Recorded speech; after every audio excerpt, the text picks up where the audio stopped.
Okay, I've done some experimentation today, and what I've come up with here is I've created a web page here um, that allows me to input some data that I sourced from an image that I found on the RDWorks forums.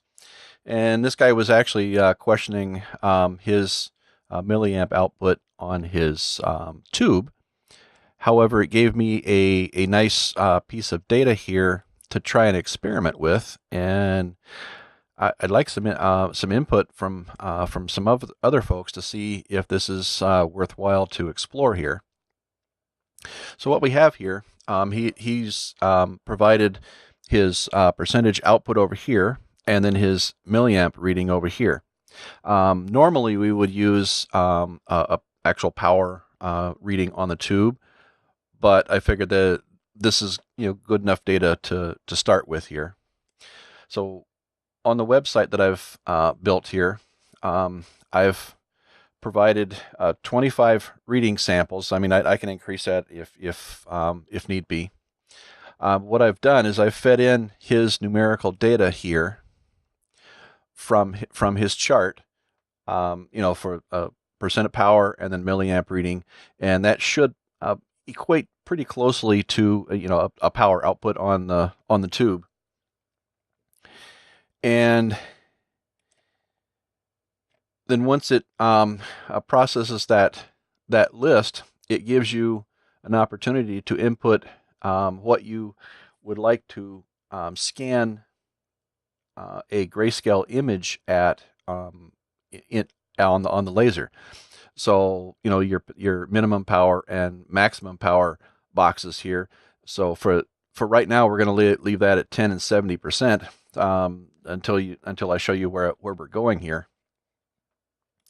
I also looked up the format of the curves file that Photoshop uses in its curves layer. And what this site does is it generates a curve based on your data that you would enter in. And when you get to this page, you could actually bookmark this page because all the data is actually on the query string, so it would be stored in your bookmark. So you could return to the page and output another curve using your same data. And of course, you can go back and edit your data if you wish.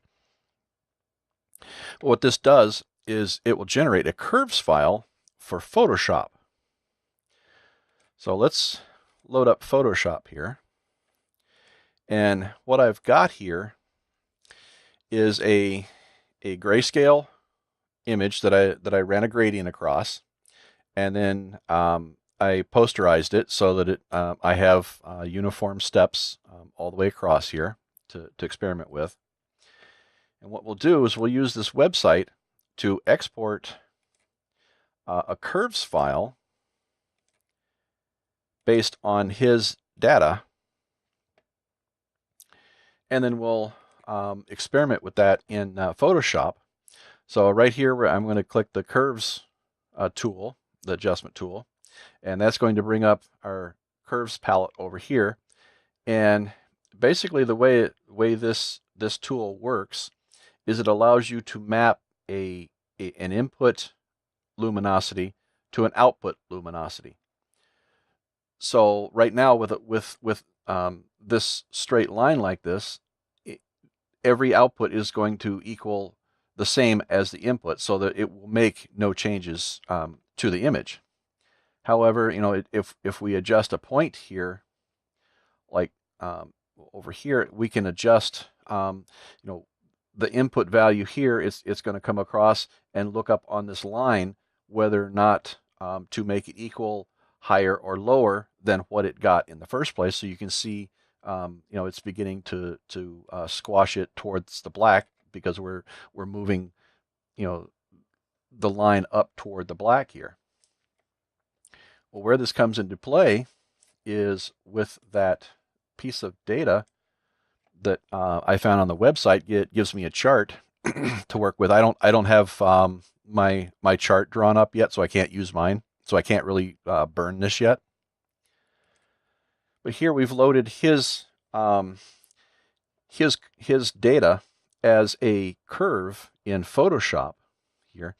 And what I've done is I've taken the information, and what it does is it looks at minimum and maximums, and basically it creates the equivalent of this red line for, you know, an equal output, or an equal input to an equal output would equate to where that linear line was here in the first place. Now his seems to have a peak down here in the lower region, 10, 11, 13, and 15% here, where he's well above the output that it actually should be at those levels. Now, whether it actually will burn a material at this level, I don't know, because this is not my chart. This is not my laser. So this is just kind of an experiment in numbers here. And then down here, as you can see, the rest of his line seems to be fairly linear, but it's below the, you know, that straight linear line. So what my website did is generate a curve that swings these data points opposite around this center line here. So basically what we're doing here is we're squashing the whites, because in theory his whites are going to etch more than they should. So we're going to squash the whites here, and then his darker ones, you know, the higher power output here, which would burn the material more, darkening it, is actually below the line. So we're going to swing those to the opposite side of the line. So we're going to actually darken those and lighten the whites. So it's basically trying to even this line out based on what the actual laser is going to do with it. So here we've applied the curves to this, and as you can see, because his higher power outputs were below the line, it's darkened the blacks here. So it's going to try to drive those harder on the tube and make them darker to compensate for slightly less output. And then here it's whitened the whites here, because it thinks the tube is going to output more than it should in these sections. So if we take the curves layer off, you can see it's perfectly linear now. And if his tube performs like that chart says it does, and it actually puts out the power relative to that chart, and again, it would be better off having an actual watt meter reading to feed into the website, but I don't have that right now. If it performed actual power out of the tube like that chart says it would actually etch these whites darker than it should, and it would etch these blacks lighter than it should. So by precompensating it here with curves that counteract what the tube is going to do, this should, if his laser performs the way the chart says it does, this should compensate for the actual output on the material, and actually return, you know, what it actually engraves in the material to what we would like it to be. In other words, a linear step. So that's my experiment. So if we let's for instance, let's take his upper region past where that spike is. So let's pick about 25%, and we'll download a file for the 25% and up to 70%, and then we'll load that into the curves panel here. As you can see, it's created a fairly uniform compensation line here that's slightly above the center point. So it's going to darken the blacks, but it's not going to do anything to the whites, because remember, for the setting, it's assuming that he's going to use 25% as a minimum on the tube. So this block over here is 25%, and this block over here is 70%. So it's done the curve here based on the range that's actually going to be output to the laser, which eliminates that strange variant at the low end of his tube power. So let's look at a real-time image here, or a real image here. So let me get this cropped a little bit here. This is a picture I took of my granddaughter, and I've converted it to grayscale.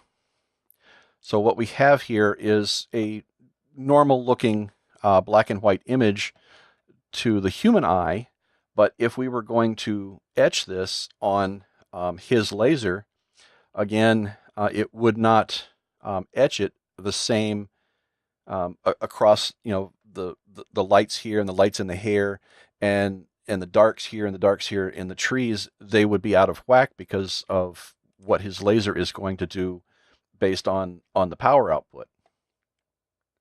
So if we load his full curve, let's say we're going to use from 10% all the way to 70% on his laser, it's going to compensate in the image again, compensate the whites here and compensate on the blacks.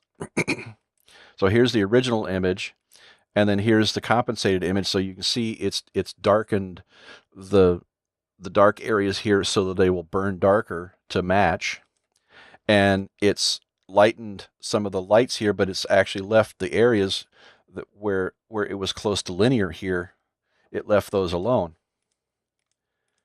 So I'm hoping that this will be able to compensate a little bit easier when we go from a grayscale into a direct output on laser. We can load that other curve, which is the, what did I say, the 25 to 70 range. And here's the image as it is. And then here's the compensated based on what the tube should do with it. I don't know if that's actually what it's going to do with it. I still need to get a watt meter where I can actually create my own graph, so then I can actually test some of this stuff. That's what I was hoping to get some help with some of you folks on the forums there. And maybe Russ take a look at this. I've contacted Russ a couple times on YouTube, and he hasn't responded by email yet. So I'm hoping he will take a look at some of this information and see if it's worth pursuing.